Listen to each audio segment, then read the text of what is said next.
CBSE class 10th के student अब demand कर रहे हैं कि best of either term subject wise evaluation method अपनाए जाने चाहिए। सीबीएसई क्लास 10th के स्टूडेंट के लिए काफी अच्छी और बड़ी खबर यह है कि बहुत सारे स्टूडेंट फेसबुक के साथ साथ ट्विटर पर best of the either term की डिमांड कर रहे हैं कि स्टूडेंट के सब्जेक्ट वाइज इवैल्यूएशन मेथड में चेंज करते हुए जो बेस्ट सब्जेक्ट बेस्ट टर्म के हिसाब से हैं उन्हीं को कंसीडर किया जाना चाहिए। यह बात class 10th and class 12th दोनों स्टूडेंट पर लागू हो जाएगी यदि जारी किया जाता है सीबीएसई के द्वारा, तो क्योंकि कोविड-19 के situation, online classes, cheating in exam for term 1 को लेते हुए टर्म 2 एग्जामिनेशन डिफिकल्ट हो गए सीबीएसई क्लास 10th के स्टूडेंट के लिए एंड क्लास 12th के स्टूडेंट के लिए। इसलिए भी इस तरह की डिमांड उठनी स्वाभाविक है और बहुत सारे स्टूडेंट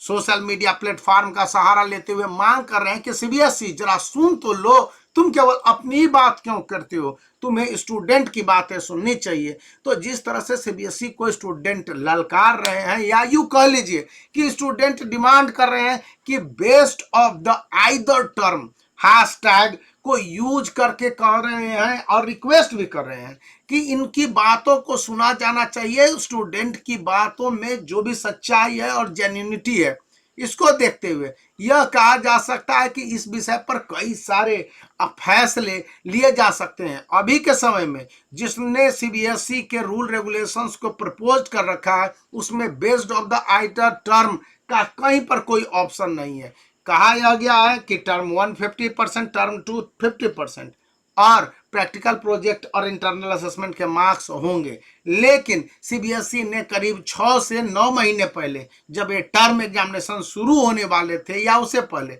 पूरे बोर्ड एग्जामिनेशन को 2 पार्ट में बांट दिया था, टर्म 1 और टर्म 2। यही बात सीआईएसई ने सेमेस्टर 1 और सेमेस्टर 2 के रूप में अपने एग्जामिनेशन प्रोसेस को 2 पार्ट में बांट दिया था।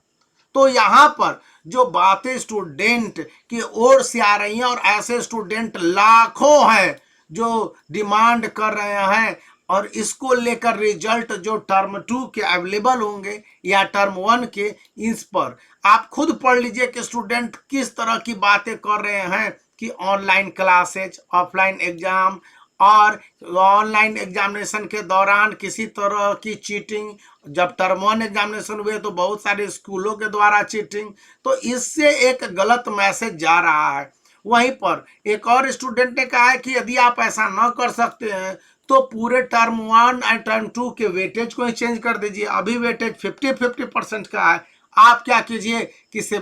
30 और 70 का कर दीजिए, मतलब कि टर्म 1 30% और टर्म 2 70%। आगे यह भी हो सकता है कि टर्म 1 को 20% एंड टर्म 2 को 80% कर दीजिए, क्योंकि सब्जेक्टिव ऑफलाइन एग्जामिनेशन है जिसको लेकर खुद सीबीएसई भी अभी इवैल्यूएशन प्रोसेस के दौर से आगे बढ़ रही। तो hashtag CBSE, hashtag best of the either term और हैशटैग सीबीएसई टर्म 2। तो CBSE board examination 2022 hashtag CBSE result जो जारी किए जा रहे हैं उनमें बहुत सारे स्टूडेंट रिक्वेस्ट करते हुए कह रहे हैं सीनियर अथॉरिटी जो सीबीएसई के हैं, धर्मेंद्र प्रधान हमारे एजुकेशन मिनिस्टर हैं, प्राइम मिनिस्टर मिस्टर मोदी से, कि इस बात पर ध्यान दिया जाए और best of the either term की बात कही जाए। लास्ट ईयर जिस तरह से स्टूडेंट को फ्री में मार्क्स बांटे गए, स्टूडेंट कर रहे हैं, इसलिए भी इस बार तो कम से कम स्टूडेंट की मेहनत के हिसाब से बेहतर रिजल्ट चाहिए और यह बेहतर रिजल्ट ही बेहतर भविष्य को बनाएगा, सीबीएसई के स्टूडेंट का अच्छी तरह से मानना है। इसलिए भी स्टूडेंट की डिमांड पर सुना जाना और उनकी बातों को गौर किया जाना काफी प्रासंगिक होगा। तो इतनी इंपॉर्टेंट जानकारी के लिए एक थम्स अप बनता है इस वीडियो को दोस्तों को शेयर करना और चैनल को सब्सक्राइब करके रखें। Bye for